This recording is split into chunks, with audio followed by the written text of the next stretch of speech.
This is an intermediate English listening practice. It comes from Book 3 of the Intermediate English Comprehension series, which has over 3,000 positive reviews on Amazon. Listen carefully and use the subtitles to improve your vocabulary and comprehension. The image of Japanese geisha, with their distinctive clothing and makeup, is one of the most recognizable icons of Japan. The word geisha, like all Japanese nouns, can either be singular or plural.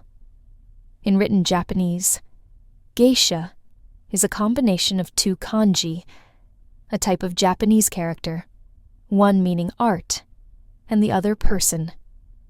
Because of this, geisha could be translated into English as entertainer. Many people outside of Japan do not understand what a geisha does. Are they actresses, waitresses, hostesses, or prostitutes? Westerners don't comprehend the role of geisha because there is no equivalent role in Western society. Let's take a closer look at the history of these women and their role in Japanese culture. In the 600s, Japan had economic problems, and this meant that numerous families lost their homes and land. Due to this, many young girls had to find work. Some of these desperate girls became prostitutes, while the better educated ones amused rich people by dancing, acting, singing, and being good hostesses.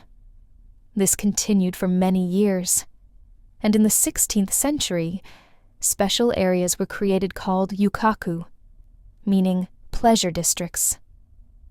These were official red light districts, where prostitution was legal.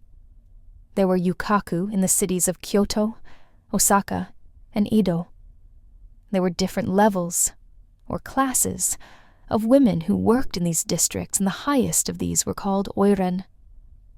As time passed, some of the oiren started to offer skillful services, such as singing, dancing, playing instruments, and good conversation. In fact, many of these women stopped working as prostitutes, but instead became solely entertainers. These women were the first geisha. In the past, geisha started training when they were very young, sometimes as young as 4. However, in the 1950s, Japan introduced a law making child labor illegal. Nowadays, if a girl wishes to become a geisha, she must first finish high school. A trainee geisha is called a maiko. A similar word in English would be an apprentice, which means someone in training for a profession. A new maiko must train for several years, living in an okiya, which is a geisha house or tea room. Here, they carefully watch the more experienced geisha, learning everything they can. Geisha houses were always found in special geisha districts called hanamachi, meaning flower towns. In the 1920s, there were around 80,000 geisha in Japan. However, today, there are far fewer. Some people estimate the number of geisha in modern Japan as between 1 and 2,000. In the past, a geisha often had a man called a dana who supported her financially. A geisha's dana would pay for her kimonos, the traditional dress of geisha, which is very expensive, makeup and training. Some geisha had relationships with their dana, although today, most geisha do not have a dana. There is one rule that all geisha still follow. No geisha can be married. If a geisha wishes to marry, then she must leave the profession. A geisha may have children, but once she marries, her career is over.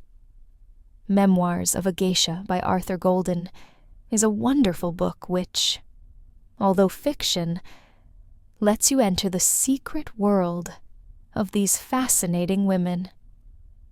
If you would like to understand more about this enthralling world, this novel is definitely worth reading. If you'd like the full text with comprehension questions and vocabulary explanations, Book 3 is available on Amazon. The link is in the video description below.